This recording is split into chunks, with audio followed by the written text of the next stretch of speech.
جس نے اب طاغوت کا انکار کیا اور جو اللہ پر ایمان لایا، اس نے مضبوط سہارے کو تھام لیا۔ تو اللہ پر ایمان لانے کے ساتھ ساتھ طاغوت کا انکار بھی ضروری ہے۔ طاغوت کیا ہوتا ہے؟ طاغوت کا مادہ کیا؟ طغیان سے ہے۔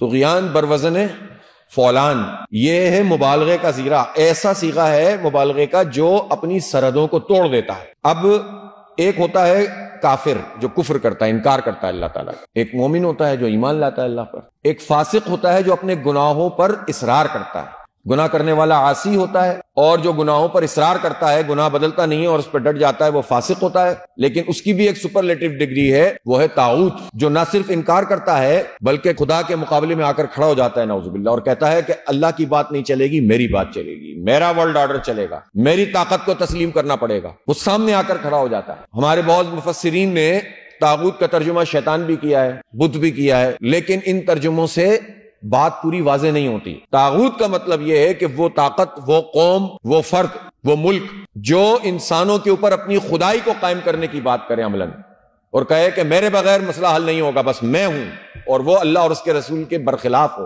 تو اس کی حیثیت طاغوت کی ہوتی ہے۔ اور طاغوت کا مطلب یہ ہے کہ جس طرح دریا میں یا سمندر میں طغیانی کا مطلب کیا ہے کہ سمندر میں یہ صلاحیت پیدا ہو گئی کہ وہ اپنے کنارے توڑ کر نکل جائے گا۔ جس طرح ہم کہتے ہیں نا کہ اللہ تعالیٰ رحمان ہے اور رحیم ہے۔ رحیم کا مطلب یہ ہے کہ اس کی رحمت کو دوام حاصل ہے، مسلسل ہے، مستقل ہے، اور رحمان کا مطلب یہ ہے کہ اس کی رحمت کنارے توڑ کر آتی ہے، پوری قوت سے آتی ہے۔ جس طرح طغیانی ہے، طوفان ہے کہ وہ پوری طاقت سے آتا ہے، تو طغیانی کا مطلب یہ ہے کہ کنارے توڑنا۔ انسان کی حدود ہے بندگی، لیکن انسان اس بندگی کی حدود کو توڑ کر خود خدا بن جائے، اس کا مطلب یہ ہے کہ وہ طغیان میں مبتلا ہو رہا ہے، وہ طاغوت ہو گیا۔ اذهب الى فرعون انه طغى، موسیٰ علیہ السلام سے کہو کہ وہ طاغوت ہو گیا، اس کے پاس جاؤ۔ وَلَقَدْ بَعَثْنَا فِي كُلِّ أُمَّةٍ رَسُولًا أَنِ اعْبُدُوا اللَّهَ وَاجْتَنِبُوا الطَّاغُوتَ، ہم نے ہر امت میں رسول بھیجا تاکہ وہ اللہ کی بندگی میں لوگوں لے کر آئیں اور طاغوت کا اجتناب کریں۔ تو اس وقت سب سے بڑا طاغوت کون ہے؟ امریکہ ہے نا، جو اسرائیل کو